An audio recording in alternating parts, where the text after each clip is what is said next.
Hey, y'all, welcome back to another episode of the Sit Down. Your boy Jay Miner got the intro today. Got my boy Ernest with us. And we got a very special guest with us today. Very special guest to my heart. Definitely close relationship. Definitely, we're gonna start it off. We got a list of accolades. Let's do We it. got, first and foremost, we got a father on the show, husband, businessman, CEO, entrepreneur. But that's just off the field. On the field, Yeah. former 5-star recruit, former fourth round draft pick, all Big Ten, did it at every level, dog at every level. My dog, my big bro, Justin King, man. Welcome to the Sit Down, I man. feel like I got to clap for that. That was good. That was Dog, man. I appreciate y'all, man. Appreciate y'all, man. I make me no Shoot. blush or nothing. I don't want to blush or nothing. Appreciate that, Jay Miner. Look at you Nah, I behind the told mic, Ern man. had to give you that intro because Ern normally does every intro. That's my first time doing an intro, but I had to get this one just because I want to lead in just to a little special moment that I haven't even got to tell you this, but a little bit of story, a little bit of background. As you guys know, I had to retire due to a heart condition, and so in the hospital, I was in the hospital 10 days. My big bro Justin, probably one of the only ones by my side in the hospital, always hit me up. Hey, you need something? You need a meal?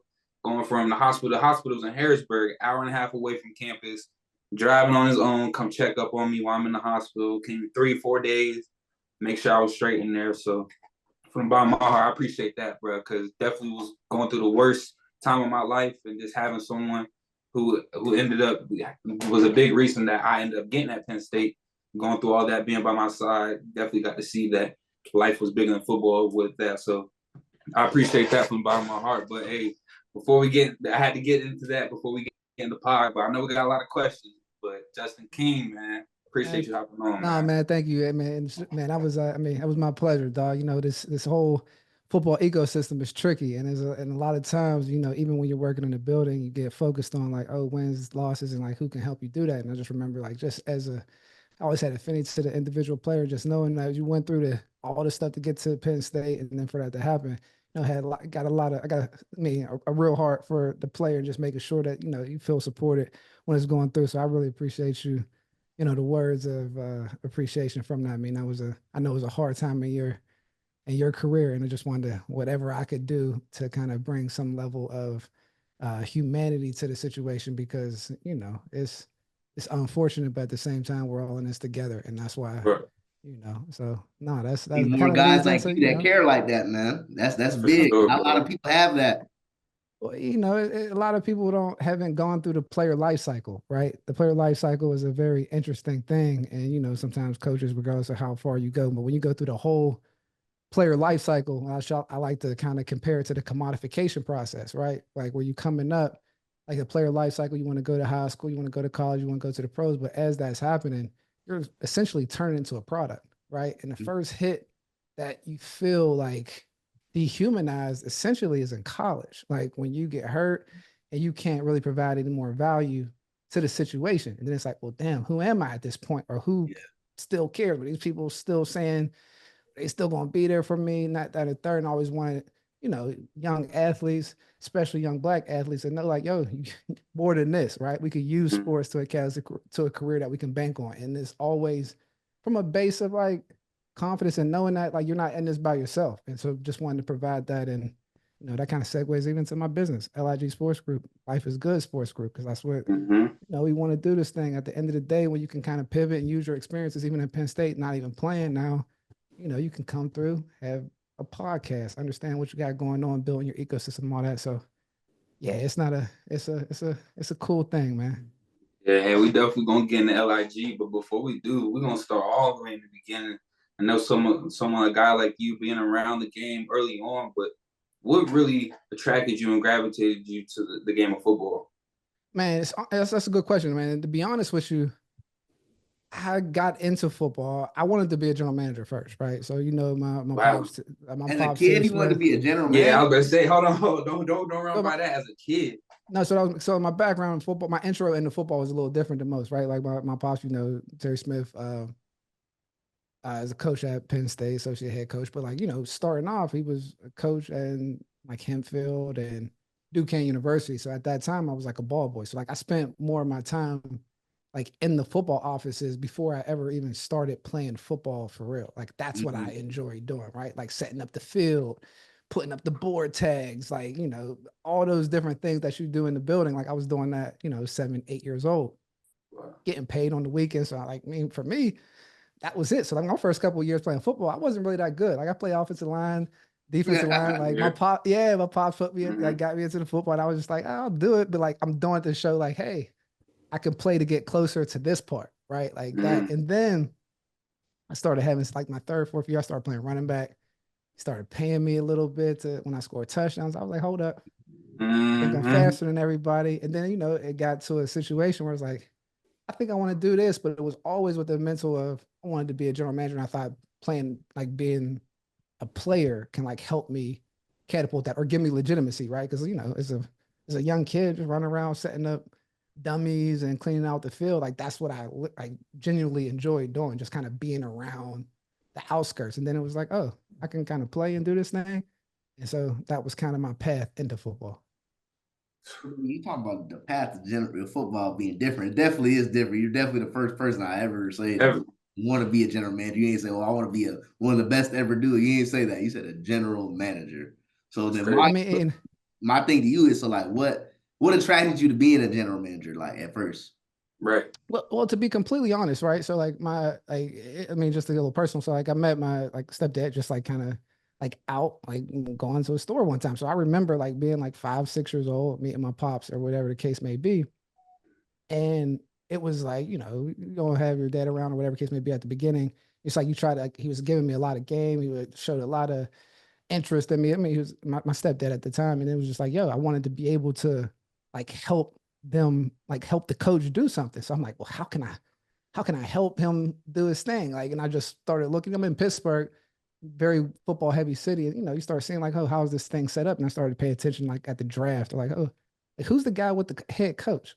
Like, oh, that's the general manager, right? I was like, yeah, I want to help the coach. Like, I want to help my pops. Like, I want to help that standpoint. So like, how can I help him or help the coaches do what they need to do from that standpoint? Because I never really viewed myself as a coach per se, like just the X's and O's. Like, no, I really was into like the talent evaluation, the business, just everything outside was just very interesting to me because it was so nuanced and, you know, like the ebbs and flows of it. And I just was like attracted to it. And I always thought like, oh, if I can get good at the game, I can learn what makes a good player to be able to evaluate and get players going up. So there's like a funny story. I remember being like one of those first 2 years when I wasn't that good, right? I remember leaving practice and I started giving evals. You know, Jordan knows my pops a little well. Like he's a pretty competitive, fiery guy. And you know, I had said something like, man, this kid on our team, like he's got shakes, he's got this, start like breaking down stuff. And I guess I didn't practice good, but he snapped at me like, yo, don't worry about how good somebody else is. You need to worry about yourself.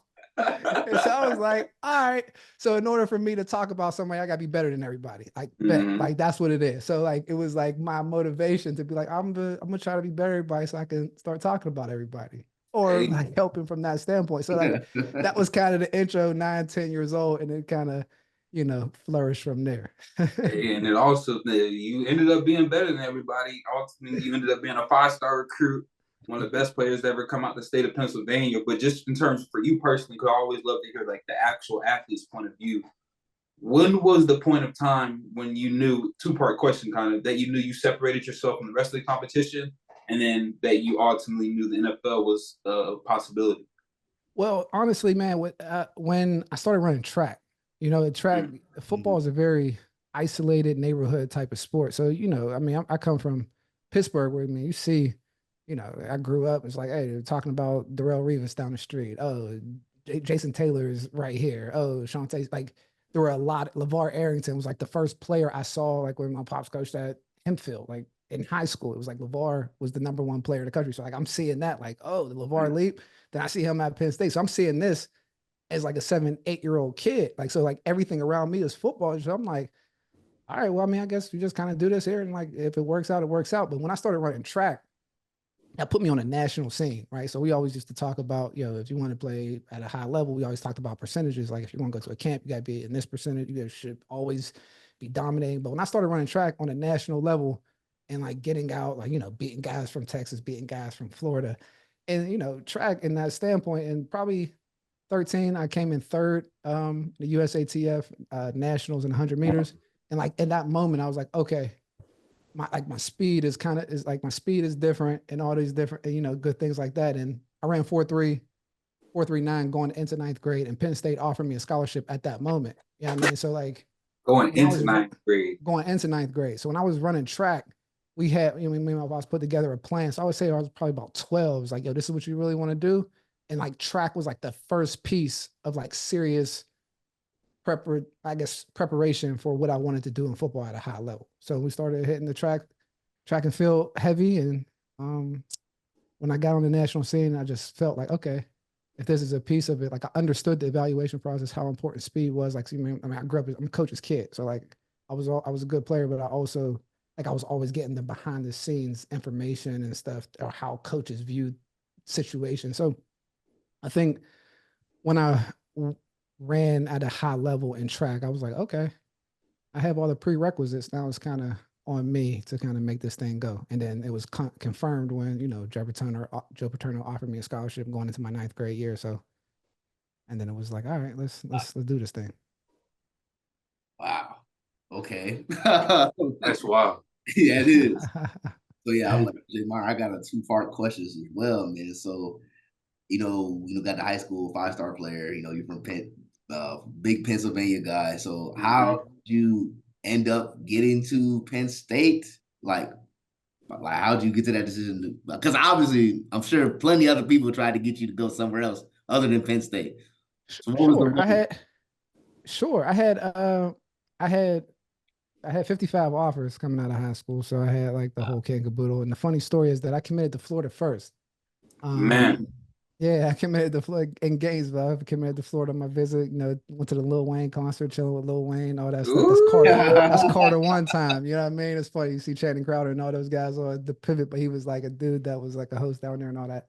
But no, I went down there, but throughout the recruiting process, it's a long process. So I said I got my first offer going into ninth grade. So like that's 4 years of like learning and deciphering who's lying and who's telling the truth amongst coaches. Like it's a long time to keep it real with somebody. So, I tried to, figure out what it was. So I came down to Penn State, Michigan, Ohio State, Florida, USC, and Texas. Some of the Southern schools wanted me to play running back. All the up north schools wanted me to play corner. I wanted to play corner. So when I went to Florida, Coach Loxley was actually my recruiting coach down there. Yeah, right. He was my recruiting guy, and I fell in love with it. I was like, yeah, this is where I want to go. I want to try to blaze a new path. And then the business, like I was introduced to the real business, right? Like I grew up with my pops in the business, but he was always, he's my pops. So he's telling me the truth. He cares about me. You know what I mean? So like I realized that was very unique. Like the business doesn't care and they don't always tell the truth. So I'm sitting in the Florida Gators AD's office. And he was like, yeah, man, Zook's going to be here. These guys are going to be here for the next 4 years. Don't worry about anything, blah, blah, blah, blah. That was on a Saturday of my official visit. Tuesday, they fired the whole staff. Wow. Yeah, right in my face. They fired them boys that next week. And I was just like, I was kind of taken back. You know what I mean? I could tell when people was like, we're lying. And I was like, all right, I'm not really messing with them. But I was like, whoa, the AD, like, oh, the suit, he's lying to me. I was like, who's been telling me the truth the whole time? Right. And then when I went back to it, Joe Paterno, Scrap, Tom Braley, and Penn State, like they were honest with me like the whole way through, right? And they always recruited me from a position of power in the sense of like they never really begged for me to come to Penn State. It was always like, we got something for you. We could offer you something and you can definitely offer us something. And like, it was always like that. So some like, I'm not going to say like on some mob stuff, but it was like a fair exchange, but the respect was always there. They never kind of stooped their levels. I dealt with schools where like, oh, you're the best. You're that, you're this. And like Pittsburgh's a blue collar town. So I didn't really, it was like a red flag when people kind of blew too much smoke. And it was like, man, who's keeping it real? So you get 3 to 4 years of doing that. And at the end, they were the ones that I felt were, most honest about the plans that I wanted to play both sides as a freshman, having the plan, having it all laid out. I was like, all right, I'm gonna go rock here. And just to piggyback, my bad to cut you off, Jay. No, you good, huh? Your dad being a coach. So what one thing specifically would you say was the biggest thing you learned from him from a coach perspective? I know you just referenced that a lot, you know, how he helped you. What's the biggest thing you learned? No, for sure. So understanding that football is a team sport, right? So regardless of how good you are individually, you have to earn the coach's trust to be able to showcase your talent. I think that was like something that kind of propelled me everywhere, because most guys that had the talent level that I did, they kind of did it their own way. And sometimes you get this thing of like, oh, 5 stars do it this. Like, but I was like a student of the game where I was like, I understood schemes, I understood what the coach wanted. So I always made myself, I guess, a trustworthy person to the coach first. And then I got leeway to kind of do what I needed to do. So like that was always very helpful for me, especially when I got like into college, into the NFL, where I started getting around other guys that when I realized like they couldn't do it. Like was like, well, I do it this way, and I found success this way, and I was like, man, I don't really care how he found. If this dude went like this way, like he's gonna be like, I understood the staff meetings that he's gonna sit in. I understood like the dynamics that he's gonna be vouching for me. So I was like, I got to make him trust me, not like me. Like I never really looked for a coach like me. It was like, yo, they need to trust me. How can I get them to trust me? And from that standpoint, from there, I let myself flourish. I think that was probably the biggest key component of like my success playing the game. You know what I'm saying? Because it can get tricky a lot of times. I mean, and obviously knowing the metrics that I need to hit. Okay, I need to be fast. This is what's coming up. So having a wherewithal of what's going on. There wasn't a time where I felt lost in the process, right? Until I won't say until, but getting to the league was probably when it was like, oh, okay, this is all different. Yeah. But up until that point, it was pretty much intact. Facts. And then I know you touched on it a little bit briefly, but for the viewers that may know, you were an outstanding two-way player, playing offense and playing defense, getting recruited by a lot of programs to do both. Seeing just in terms of now, I feel like it's irrelevant, especially with Travis Hunter, seeing what Travis Hunter's doing, playing offense, playing defense. Was that something that you kind of envisioned for yourself coming out of high school? Man, my favorite player growing up was Charles Woodson. Yeah, I mean, I was right. Had like everybody was prime time, but like Charles Woodson was my dude. I was up North Cat, so like him beating up David Boston, having the rose in the mouth. Like I remember that was it. So like Michigan was one of my favorite schools growing up from that standpoint. So I always wanted to play both ways. I played running back in high school. I was number one corner coming out of high school, but I only played corner on like third downs or when it was like crucial situations. I was more of a running back in high school and started playing corner full time as a sophomore in college. So, I mean, that's what I wanted to do. And then we kind of transitioned from playing both sides as a freshman in offense to full-time defense as a sophomore. I thought I was going to still get some touches on returns. I butted heads with the staff a little bit, but we had a lot of weapons when I got there. So me and Derek Williams, all that good stuff, and Jordan Norwood, Deion Butler, there was enough touches. They had the offense taken care of. Nah, they definitely did. But in terms of just your time at Penn State coming in as a freshman, what do you feel was the biggest adjustment for you personally as a player in terms of just getting into a program, playing right away, still navigating off the field of what college is, living on your own for the first time? Just what was the hardest adjustment for you? The hardest adjustment for me was, again, like the way I was training in high school was like very like explosive track, Olympic lift, and getting to Penn State, it was more like high intensity workouts. So like I want to say like the weight room was probably my biggest adjustment. I went in December. So I was like an early enrollee back, 20 years ago and all that stuff. So I was one of the first couple classes that went to school early. So I was able to adjust, learn the offense. Everything else was pretty smooth. Like I learned both playbooks by the time the season started. You know what I mean? The school was smooth. I was on Dean's list. But the one thing was getting over was sometimes butting heads with the strength staff, understanding their dynamic, their authority, and how I found success to get to that point with my body, and like how they were, like how Penn State operated at that time. You know what I mean? Yeah, for sure. So I'm saying like they did more high intensity lifts, so it wasn't exactly explosive things. So I wasn't like, not that I bucked the system, like I did it, but it was just different for me. It was something that I wasn't like used to in terms of preparing and lifting and sprinting and explosive movements. It was just it was more high intensity work to failure and all those different type of things. And, a lot of the weight room things weren't based on performance. Like I came up based on like training for performance in the sense Right. of, yo, you do this, we're trying to run this time, we're doing this for Intentional, like a more reason, like intentional boom, stuff. boom. I never really like did like the lifting and running for exactly like toughness. Like, yo, I'm tough. Like, I mean, we could go on the field. Like, why are we doing this? Like, because at the same time, I'm going to college to, like, I'm still, like, I came in saying I'm leaving in 3 years. Like, that was, like, always my thing when I got there. Like, I mean, I took 18 credits that first year. Like, so I graduated in 36 months as well. So, like, that was always a part of my plan to only go for 3 years.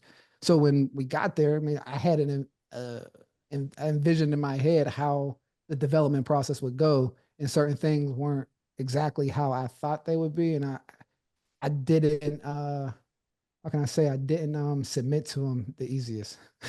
Right. I feel like in terms, you can correct me if I'm wrong. I feel like in today's game, especially like weight room wise, it's more catered towards the player and the individual rather than like back then was just, this is our program here. And so I feel like with a player like you, like, it sounds like you did everything like intentional. Like, I'm doing this for this purpose. I'm doing this for this purpose. Is that kind of like where it didn't align well? Yeah, and again, I'm on my pops. I mean, Coach Smith, I mean, at that point when I started butting heads, like, I mean, had a call with the strength staff, and I started doing certain lifts that I was used to doing, you know, on Saturdays, and just had to, you know, work out that relationship with this weight staff. And they were great guys. Like, I'm not even saying from that standpoint, but from me, I'm like, yo, I get being tough. I didn't get the whole tough, like the breaking down of tough in the thing. I'm like, yo, we're here to get stronger, right? Like, I'm getting stronger, but like what kind of strength? Like, I need to be able to jam somebody. I need to be able to like run fast and all that stuff. So I remember my first year. Conventional, like somebody actually use. And that was, I mean, and I look back on it, and it's like there's some stuff I could have fully embraced it more from just even a mental toughness standpoint, if that was the case. But yeah, I'm a little bit of a bullheaded a little bit. You got to have some audacity about how you do things. You know what I'm saying? So, like the first year I got there. I mean, I ran like the first time we got timed. I think I ran 4.3, 4.33 or 4.34, something like that. And I wanted, it was like 4.32, and then I got slower. Maybe like 4.32 to like 4.34 the next time. I'm like, well, you're getting slower. What's going on? Because like when I came out of high school, you know, my fastest time in high school, I ran like 4.24 as a junior. And I was like at Ohio State. You know what I'm saying? So like, yeah, I mean, so when I got there, I'm like, oh, I was like, is that the weight room stuff? Am I not being as explosive doing these things? And so I was, you know, I'm tracking the NFL. So like I hear, you know, I'm going to get my degree. So I was probably more fit for today's age of college football than I was back then. But, you know, it's that's kind of what happened. Bro. Yeah, it was a little bit. Yeah. and touching on that, because you mentioned freshman year playing both offense and defense. And for a lot of people who don't know that, even with people that have the talent to play offense and defense, as a freshman, they normally don't do that. They normally get your freshman year, refocus on one. Once you get the hang of the college speed, then your sophomore year, you can play both. What was it like playing offense and defense as a freshman at a school like Penn State? I know they was yeah, I know, right? It was fun though, you know what I mean? Because it was I had packages, so I was like in the nickel package on defense, and then I had my packages on offense. So like I knew when I was coming in, it was action, like, and so I could play free. And I was playing with like house money. It was like one of the few times where, you know, you come up as a high level recruit. I mean, you got a target, whatever the case may be. Sometimes you get into the space of like having success, and it's like relief, like, all right, oof, I did what I was supposed to do. And it was like one of the few times where I was able to just like kind of let free and just play, you know what I mean? And it was fun. And again, they set me up well coming in December to be able to learn the offense, to be able to learn the defense, gain the respect of the offensive teammates, gain the respect of my defensive teammates. And I mean, from there, it was good, you know, like I had a little, no, it was good. It was good. Hey, but you know, Aaron, you know, I got to ask you, what was your welcome to college moment? Did you experience that on the offensive side or defensive side? That's a good question. I mean, practice. So man, I can't even lie, dog. I came in practice like off the bat. We was making plays from day one. Like, I can't even lie, dog. Like I can't even lie. Me and Derek Williams, like we can't, because we were two of the guys that came in. Derek was making like the starting safeties fall. You know, I'm jumping out routes. Like we just kind of like we just had a different. Weren't begging any pardons. We was like, yeah, we here. Like this is what we're gonna do. Yeah, so they had to be introduced to you, huh? Oh, hey, it was a good one. I mean, it kind of, but like I'm trying to think the welcome to college moment is like two of them. I think one was like the weight room piece of it was one, like the summer workouts. I was like, all right, what we got going on here? But then I would say, I mean, I did get mossed I had my first carry, like I had like a nice roller coaster ride my first game. Like my first carry was a 70-yard touch. Bro. I fumbled on the 1 yard line though. Like I was Oh. so I was used to, like, high school bad habits. Man, I used to showboat a little bit, slow down, and I did that against South Florida. Mike Jenkins, he was a young buck back then. Mike Jenkins came, punched the ball out. Joe met me at the thing, so that was a little bit of my welcome to the college sports. Like, yeah, you got to finish plays. You know what I mean? Like, you got to finish plays. But then there was a piece where we played Florida State in that Orange Bowl. And I think that was the moment where I was like, yo, the hell with this offense, dog. Put me on defense. Like, I tell you, them boys was hitting, bruh. It was like that. Who was on their team then? Oh, it was Ernest Sims, Broderick Bunkley, Antonio Cromartie, Pat Watkins. Who was the corner? Carter was the corner. They had like 5 first-round draft picks that year. Let's put it that way. That team had 5 first-round draft picks, but that was one of the fastest teams, and that game was so physical. We went to triple overtime, but them boys was hitting. Yeah, I mean, you come from up north, cats is wrapping up. You might get a hard thump here and there. Them boys wasn't breaking down. They're like, whew. So I was like, yeah, we cool. Let's go here and cover, man. Let's get ready for the league. So yeah, man, finishing up with your time in Penn State, based on this little 5 seconds, you were a pretty good player at Penn State, but I already knew that. I did my research, all Big Ten player. So, you finished your career out at Penn State, and then you get ready for the NFL, man. So talk about how that process went for you and how draft night was. Oh man, so it's funny. Draft night is actually an interesting one. Kind of one of the other things that attack on my LIG sports group and like what we do. Like, I mean, if you hear that I'm saying, like, I was pretty intentional about my process, which is a little bit different than most like highly ranked guys, in the sense of, like, I was expecting when I left, like I was expecting to go like late first, early second round. You know what I mean? Like that's where I was anticipating to go. I ran 4.31 at the combine, did everything, interviewed well. And so when I slipped in the draft to the 4th round, you know what I mean? And talk about it. Yeah, so I got I got not a heat from leaving Penn State. So when I left Penn State, Penn State's like one of the blue collar towns where, like, oh, who does he think he is? Like, leaving early. So I got a lot of everybody kind of flipped up. So I'm like, man, what is this about? And then I slid, and it made it look like, see, he was stupid for leaving. Da, da, da, da, da. So, this was the first year of the draft where they split it up into 3 days. So like back in the day, I would have been drafted on like the first day or the second day, but like now it was like the 3rd day. So I had to sit through 2 nights, and I was like early picked on that 3rd day, but it was like, I was sick. Like, and I mean, I'm sick to this day because it's one of the moments where like you work so hard to get there, but I did not appreciate it. I was actually angry. I don't got any pictures from draft day. Like, I don't even remember it, to be honest with you. Like, so that's like a sad moment where I always tell guys when they're going through this process now to like enjoy it, because when it's over, it's over. And I didn't even really conceptualize how special it was, because I'm thinking like, man, when I'm coming out of high school, I'm a top 20 player. I mean, tell me there's 100 people better than me. They could pick 100 people. Like, wait, am I not as good as I thought? 3 rounds worth of people.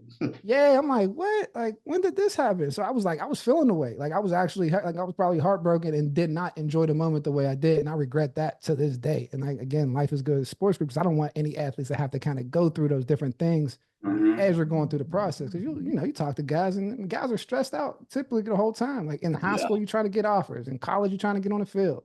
And you're trying to get to the league. Like, it's always like this thing of, what's next? And at that moment, I was like, dang, I did all this, and I look back and like, nah, I missed that moment. You know what I mean? So my draft day was kind of a sour story, but I try to help guys make sure that doesn't happen to them.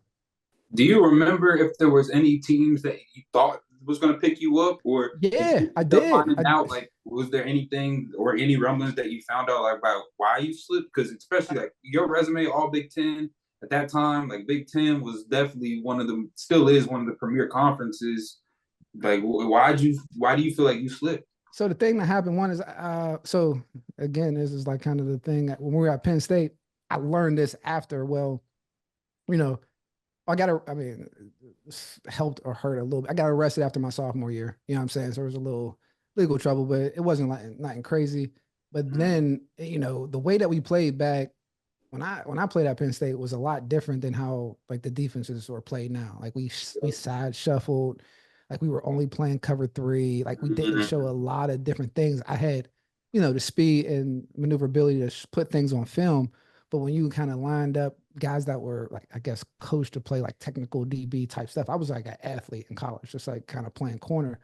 Um, and once you start sliding in the draft, it's kind of interesting. If people look like, yo, why is this kid sliding? It's more of like, whoa, is something wrong? Like, and then it's kind of checking around to see what's going on. And everybody kind of backs off. If anybody was going to like pull the triggers, like, wait, he's not going, like, why is so-and-so pulling the offer back? Like that type of thing in high school. And so when that happened, I can't say exactly why, but then, I heard that there were, again, we talk about the rumblings of the clashes at the beginning. So when I worked in the business after I got done, I heard that some of those clashes kind of came back up at the end, you know what I mean? So like, again, that's all about the advisory stuff that I tell people about the business to make sure, hey, don't do this because like this can come back to get you. Cause it kind of came back to get me a little bit, but it wasn't, I can't say it wasn't true to the extent of like, it wasn't like a pure character assassination or anything, but it was just like, wasn't shown in the best light in some things, but yeah, I think that was kind of the situation of why I slid. And there was a level of, like I said, the technique. And I didn't have crazy ball production, right? I had like 18 or 19 pass breakups, so I only had like 2 or 3 picks. And, some people brought that up. But the main thing that had come up with a lot of teams was that like Penn State historically just didn't produce corners. You know what I mean? So like you guys start realizing when you talk about personnel departments, like, or even think about recruiting departments. Oh, we're going to recruit South Florida for speed. Like, so if somebody's down there, it's like, you're going to think he's got this. Or if I'm going to Ohio State, they got DBs. Or if I go to LSU, the receivers are going to be there. Like the NFL still operates like that. At that time, I was kind of the first corner, like in my space that I was. So there was still like an apprehension, like, is this like a real Penn State corner? Or is this like a product of the system type of corner? So like, that was kind of the question mark. So even, coming back full circle to try. When I came back to work there, I was like, yo, we got to have a first round corner. And my whole thing's like, I want to find somebody that's better than me because they're going to be coached by, my pops who I know is going to get guys ready for that next level. So that's pretty interesting on how that whole thing fell through. But that's what I got back after I started even working in the business. So then I got a question for you, man. So you think now, obviously, with all the people Penn State's put out the DB position, you think it would have been different for you? Like the stigma, sure. like Penn State don't put out corners. Yeah, for sure. Yeah, I started to like lock down you brand up there. So like even around that is to help, like position and market that group as like a premier place to go play DB. But they got a corner committed from modern day right now. All right. Like they never could have got, they didn't get no kid from a skilled guy from California. You know what I mean? Like even from the reach, but like the coach there now was like my coach that got me to be the #1 corner in high school. Like he was my high school head coach. So like, like you start looking at the development pieces of it. And of course, I think that would be the case, not only because him being a coach and like the type of defense that they play and like how they were like coached there, playing a lot more press, a lot more aggressive and things of that nature. You're able to showcase different talents. I play well, but when guys are evaluating in the NFL, if there's a question mark to like a technique that you do that you don't show, it's a question mark. It's not a validated thing. So like the more question marks you have, like the worse it is for you because now they're investing money into that asset for immediate return. Like a little bit different than high school where you're looking at raw tools and how they're being used and like, oh, we can develop that. You know what I'm saying? Damn. And shoot, and then before we get into this in terms of your experience with the NFL, I gotta ask, just because you played for Coach Joe Paterno, one of the most legendary coaches of all time, being around Coach Franklin, but playing for Coach Joe Paterno, what do you feel like just some of the differences are with them? Obviously, you can go on for days about the differences, but just talk about just your time with Coach Joe Paterno, maybe just some of the best things about his playing style or just some things like that. I think what the best thing about Joe was like you always knew where you stood. Like it always seemed like we had a lot of rules, but we only had like 4 or 5 rules that you had to stick within. Like, all right, you have to be 15 minutes early, no facial hair, long hair, got to wear white socks, like, and tuck your stuff in, tuck your shirt in when we're at lifting. Outside of that, man, we didn't really have any rules. So like we were given like this perimeter to kind of grow within. And like he was always a straight shooter, and I always respected that. Again, we talk about my recruiting process. It was never, even when because when I was going through my recruiting process, Penn State was losing. So like when I committed that previous year, I think they were like 3-9 or something. So it was like a big deal that I was going there because it was like they weren't good. And the next year we were 11-1 and won the Orange Bowl. You know what I'm saying? Wow. So dealing with Joe, it was like I liked the consistency and knowing where he stood with stuff, and I knew if he was going to tell me something, it was going to be a straight shot, and it was real easy to understand the boundaries, I guess, of the program, and that was comforting to me. He sound like like the Yankees, dog. No facial hair. That's exactly. He's from Brooklyn. You know what I mean? That's exactly checks out. Yeah. That's exactly what it was kind of. It was kind of birthed from.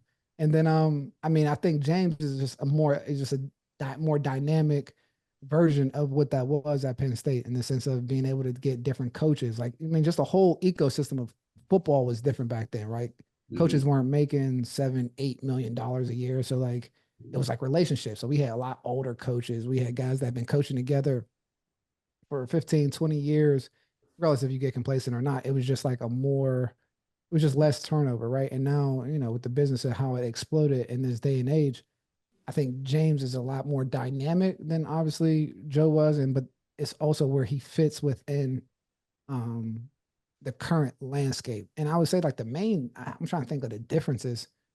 The differences are like I would say is James came from like the SEC, so there was like I can't even say fitting into Penn State.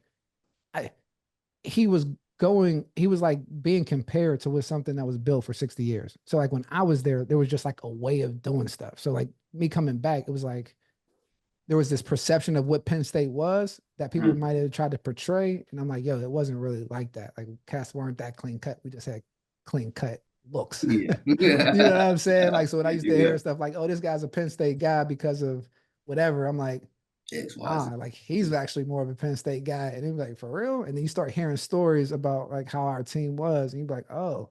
So I just think it was just different, right? He was year 4 when I got to work for James. Joe was year 56. So it was kind of when you're in your stride at year 60, it's just a little different. Just in terms, but I know obviously you played at Penn State before 2012, but just in terms of the history of Penn State, and obviously you leaving Penn State, and then 2012 when the sanctions come out, what is your initial reaction to just in terms of the sanctions, in terms of just where that puts the state of Penn State, and where do you think Penn State program will be at now currently if it wasn't for those sanctions? I was in the NFL at the time, and I remember thinking, man, that's unfortunate, right? Because you like I said, everybody was close, everybody was together. Like I've seen the dude, Sandusky, like when he'd be on the treadmill in the morning when we go to 5 a.m. workout. So like you start hearing rumblings of different things, but it was a little it was devastating, right? Because like I said, you saw like the comfort of what that 56, 60 year tenure looked like, and to see it, kind of come down, whether it's like all the different coaches no longer work there, get new coaches in, and it's like, well, dang, like I remember I went to Penn State because there was a level of consistency and respect, and I'm like, well, damn, now what is it now? You know what I mean? So from that standpoint, and obviously it's a terrible thing to have on your alma mater's like track record, but without that, man, I think at that time, man, we were like cooking with gas. Like I think that previous year they beat LSU and a bowl game, every year we're having top recruits. And I think from that standpoint, there was really a dip, whether it's in talent when they took the scholarships away and had to recruit, different guys that just had to fit at Penn State. And, I think without that, I believe Penn State probably would have won a national title by now, to be completely honest, like the way we were trending. Cause like it didn't go down from I went there, it was 2000, I got there in 2005, and we were just 11-1, and they just kept having those seasons like every 2 years. Like that's how it was being built. And after that, there was like a drop off. So like what I give James so much credit for is that when he took over, I don't think people understood how much how much we dropped off, to be completely honest. You know what I mean? And getting it back to where it is now is cool to see. I'll tell you what, from an outside perspective, because I was like hella young in 2012 when this like it happened, but like I heard about it and like it was just crazy. Like the program had like a dark cloud over for a while. It really just lifted last probably 5-6 years or so. Probably like 2016, 17. For real, probably right when Jay Minor was coming up. Like, to be honest with you. Around that time for me, just in terms, I know I got a lot of pushback personally. Obviously, has nothing to do with any of the guys like who played and who've been with the program, but like me as at the time, 16-year-old kid committed to Penn State and SEC country, they wanted me to go to Florida, Georgia, all like the South, all the Florida schools. I commit to Penn State. Bro, I get 100 DMs on my Twitter at the time. Why you go to Penn State? They do this, they do that. And so just in terms of like seeing how Franklin changed the whole narrative to now, obviously something that was devastating, detrimental, not going to like just throw away what happened. But the fact that like now in today's day that Penn State, when you think of Penn State, you just think of the on the field and off the field. So that's definitely tremendous kudos to just the whole staff in terms of really just changing the program around. But getting into it, I know we got a couple more questions left, but just in terms of your time in the NFL, just talk about that experience in terms of just because a lot of people obviously from the outside looking in don't get the luxury of making it to the NFL or even knowing someone in the NFL. Just in terms for you, just what were just some of the highlights of the NFL as well as just on the terms of the business side, just probably just some of the things that you didn't like about your time in the league.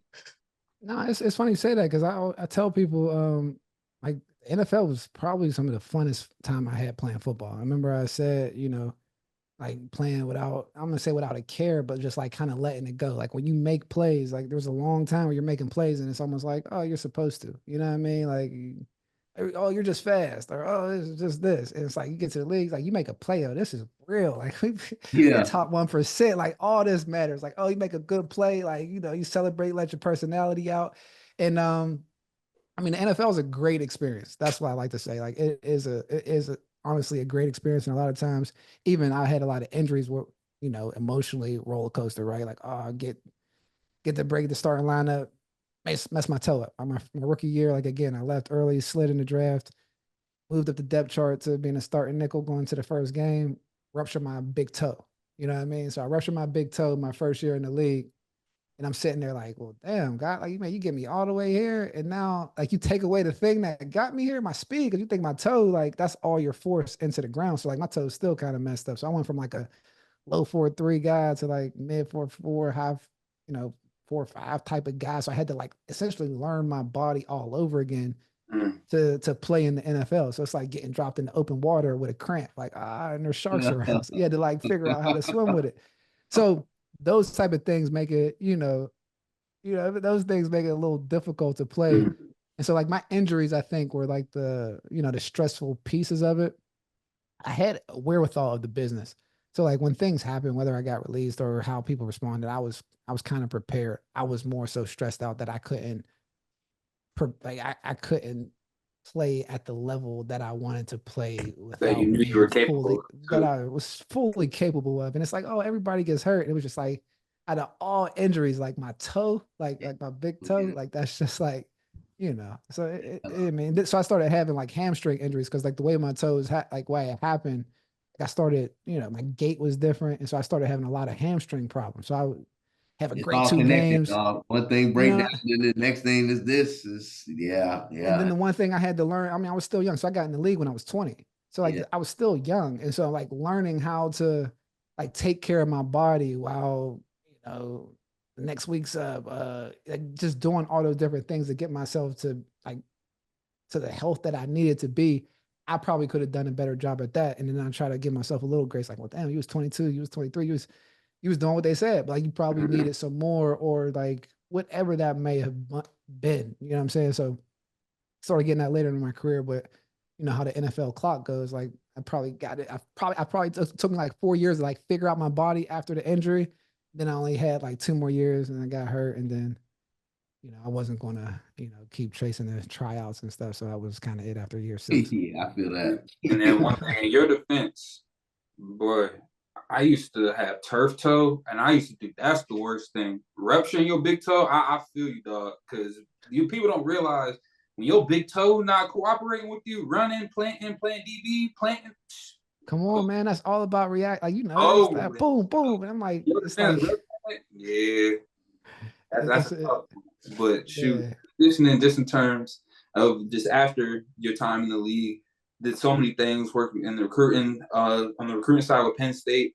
You have your own company with LIG, Life is Good Sports Group. Just talk a little bit about your transition and just your mindset in terms of life after football, where you were really looking to go with that, and how you came up about just in terms of your next adventures. Yeah, for sure, man. It's interesting because I always had a plan and knew what I wanted to do. Like I said, I wanted to be a general manager. So the one thing I guess I underestimated was essentially how we were viewed as players, right? Because when I transitioned out, I thought it was going to be like a quick, easy, like, oh, hit up my coaches, blah, blah, blah, get a job. And that wasn't the case. Yeah, I mean, I sent out letters, people were saying no, and I'm like, oh, go see this person. I'm like, hold up. Hey, hold up. Like, y'all ain't going to hire me. Like, I didn't see this whole thing. I'm not really asking for much. So that was like a rude awakening of the awareness of like essentially how we were viewed as players, and to be able to play and how we were treated versus when I wanted to like work with y'all. Like, it was cool. We're going to be partners as a coach and player, but then I wanted to work with you from like this side and the scouting and all that good stuff, then it was like, you don't have any experience. You got to do this. Da, da, da. And so I sent out like, 140 letters to different GMs, scouting directors and all that stuff. And just another piece of the story like that, my rookie year, and I did rupture my toe. Like, I worked in the scouting department for the Rams. Shout out to my man, Corey Chavis. He was my vet at the time. But to keep me in tune with the season and not get lost in the sauce of the NFL lifestyle, I had to prepare like the defensive scouting reports and present the keys to victory for the defense every week. So I was putting together like, how does this receiver do this? What does this tackle do? When we do this, they got to do that. And I would present it to the defense every Friday. So like, I was like essentially working in the scouting department like my rookie year when I was hurt and doing rehab. So I thought that some of those things that I was doing, I was able to like, like, yo, I can transition out.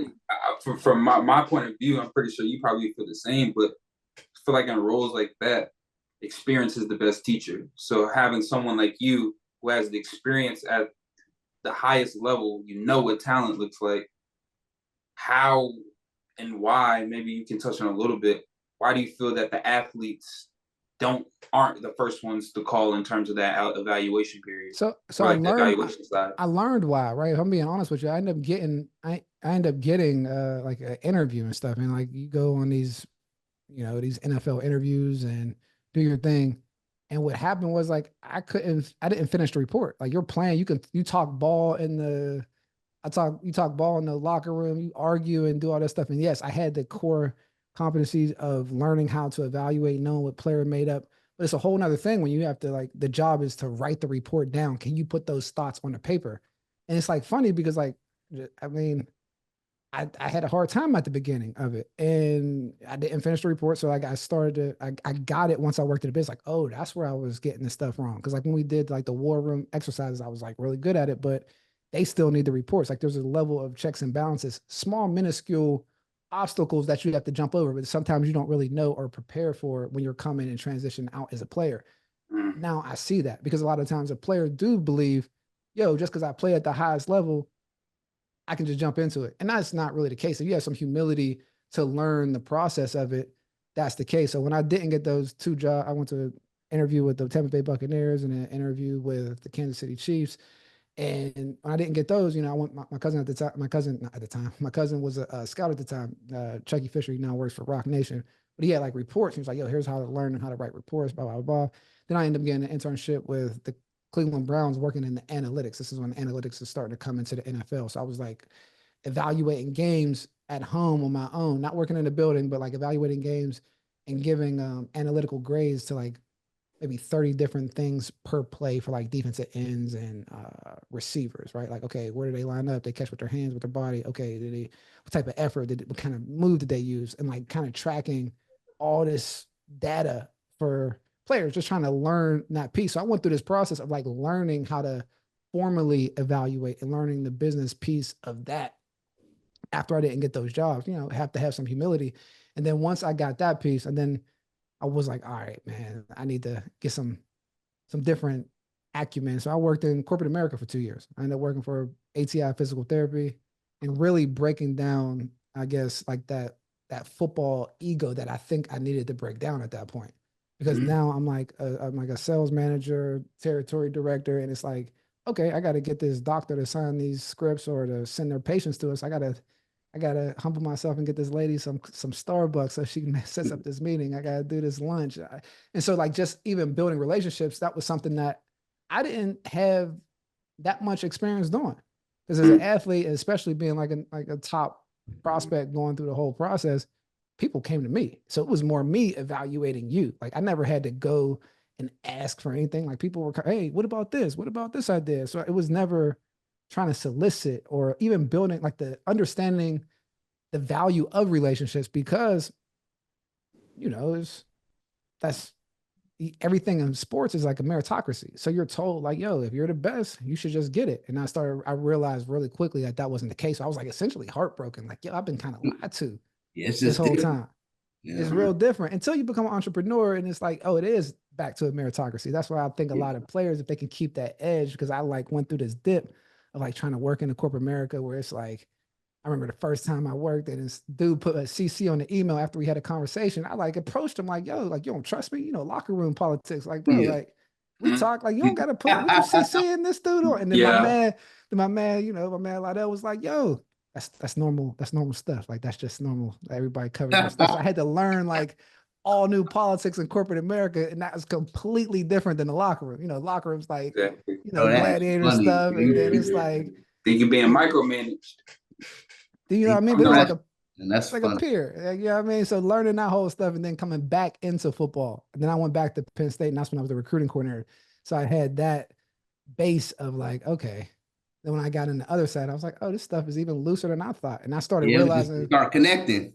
Yeah, then it started really connecting, like, oh, okay. And then I started seeing the gaps that were within the ecosystem at that time. You know what I mean? So like that first class that you came in with, like, Micah and all these guys, like, that's the class that we put together. So it was able to like formalize like all those experiences and start combust at like, in 2016. And I needed that, I mean? Like I needed that those 3 years. So like, even from that standpoint, and talk about identifying coaches and players that make that transition, I think there's a lot of value in, learning the technical aspects of it, like to be able to be successful in the business. And then you combine all of it together.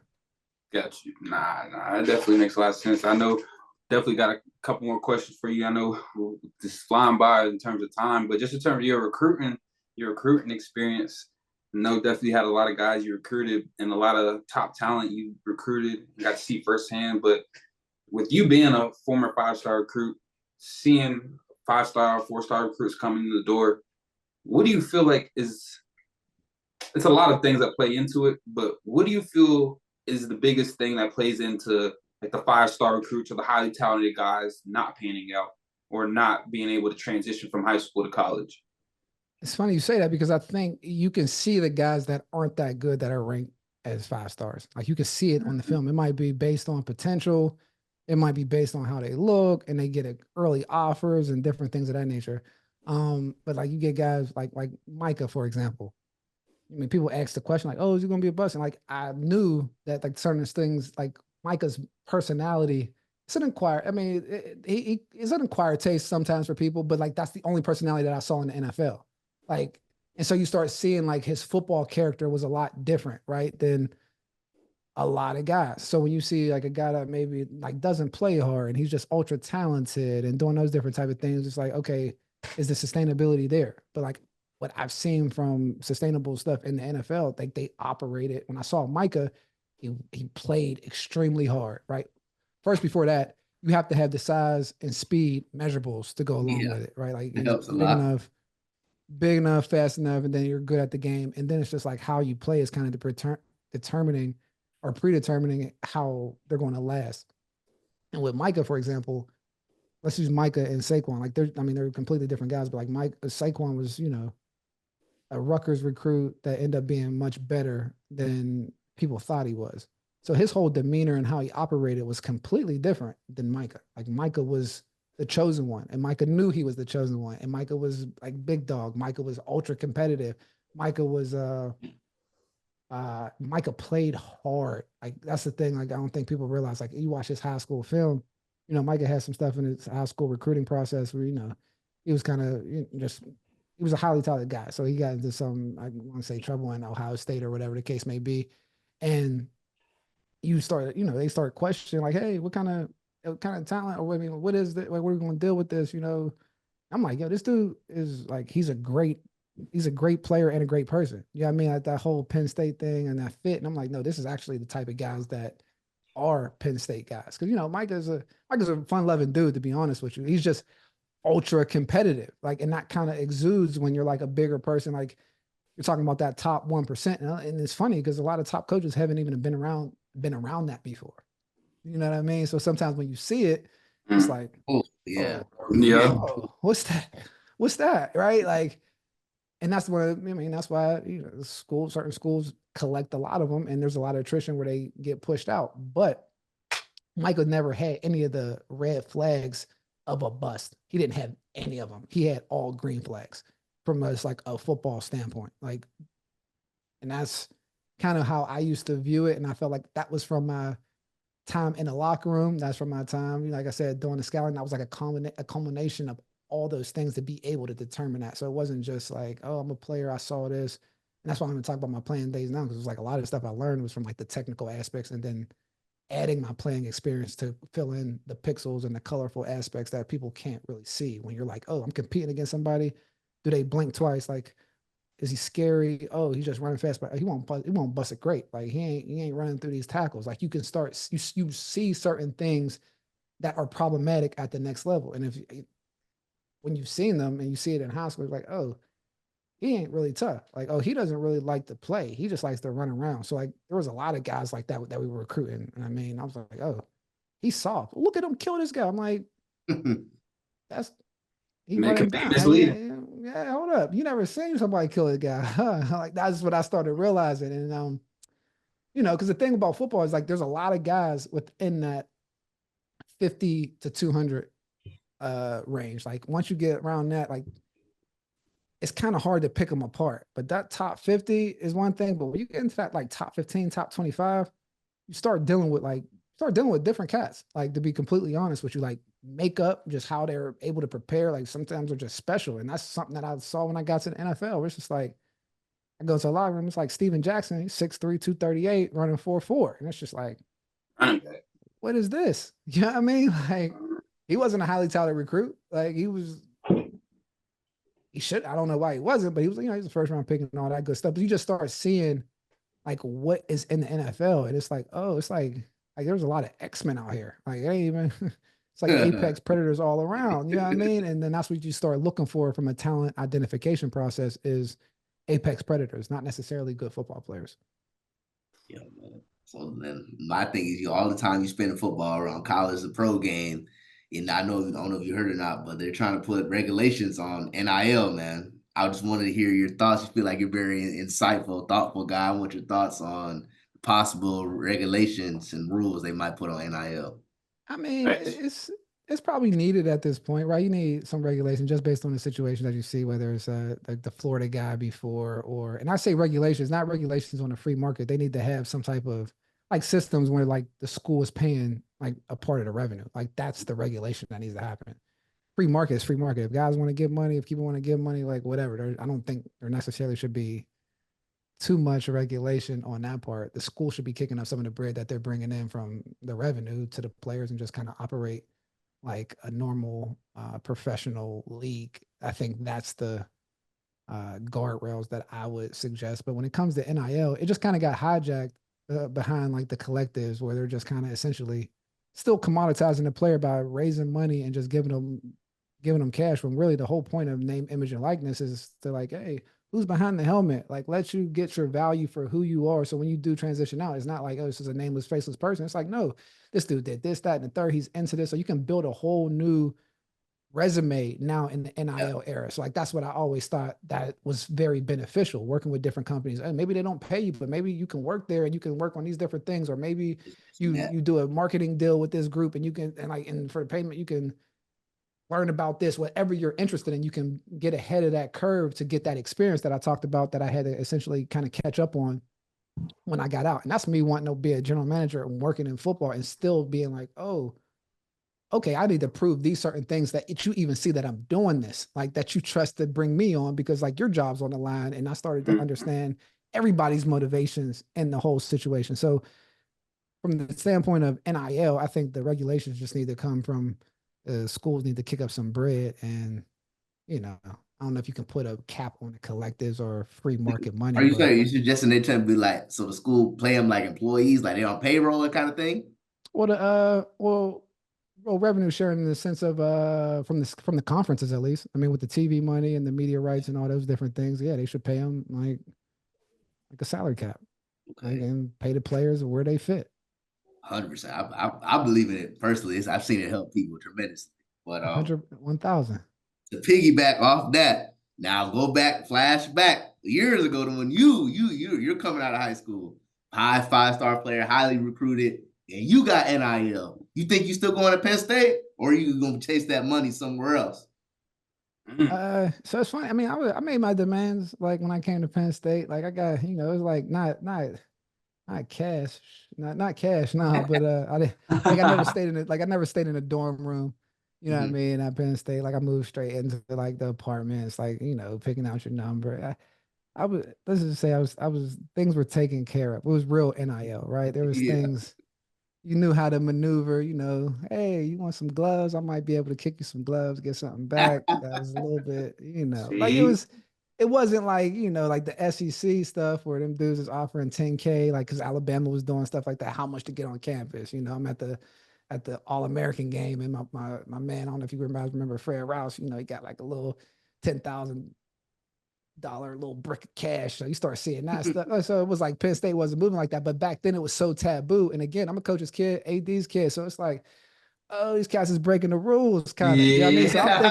So I'm thinking I'm like staying within the bounds. Like, yeah, I need an apartment. I need this. And like they did what they needed to do. It was cool. But yeah, I would have definitely I would have negotiated. Penn State would have came up off something. Yeah, I'm about to sound like you was in NIL before NIL. But we was in NIL before NIL. Me and Derek Williams. That is a fact.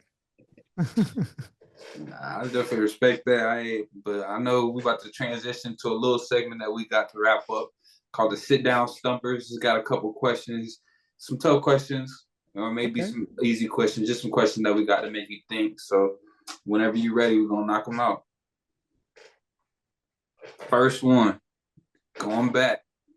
Definitely played a lot of comp in your days. Can either be on the offensive side of the ball or defensive side of the ball.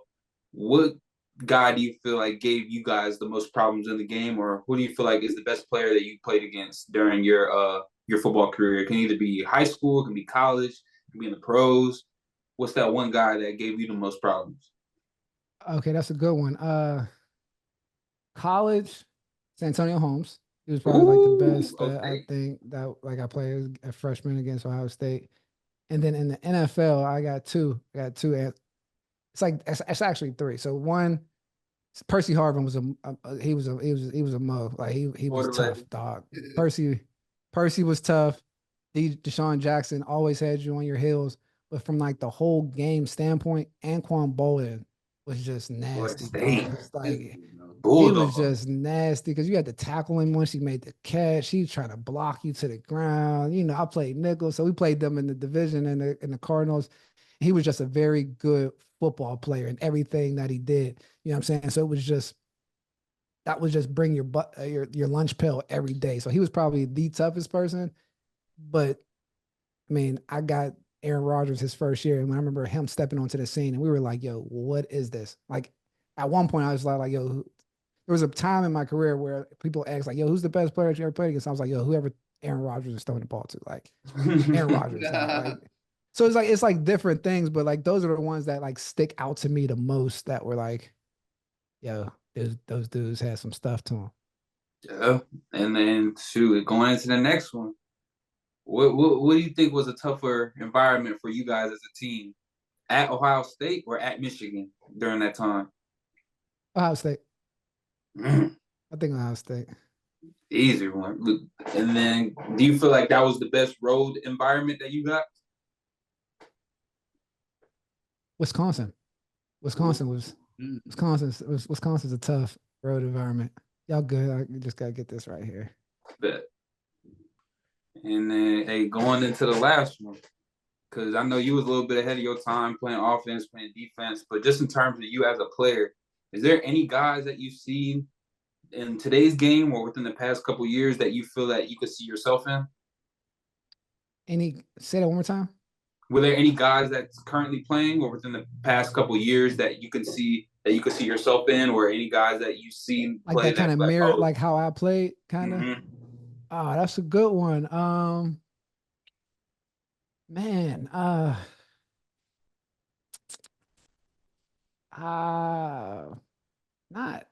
really. Hey, I don't blame you. A lot of people can't play running back and corner. Well, I mean, that's got in that game has changed where people kind of specialize earlier and things like that. But I'm trying to think. I'm not going to even say because I wasn't as good as Travis Hunter on both sides. But I'm trying to.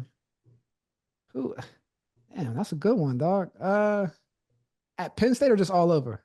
All over. There was a cat that I felt like it was like a similar makeup that ended up running. It was that one Michigan corner that went second round last year. What's my man's name? We had recruited him out of high school. He was somebody that kind of zero. What's his name? Central.